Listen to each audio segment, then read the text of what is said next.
Good noon guys, magluluto tayo ng ginisang pusit. Yan yung pusit na maliliit guys.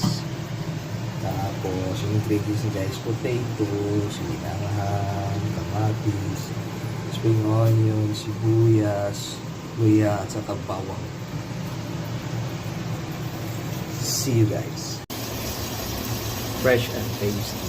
Fresh and tasty yung niluto natin guys na ginisang pusit. May maliliit na pusit guys.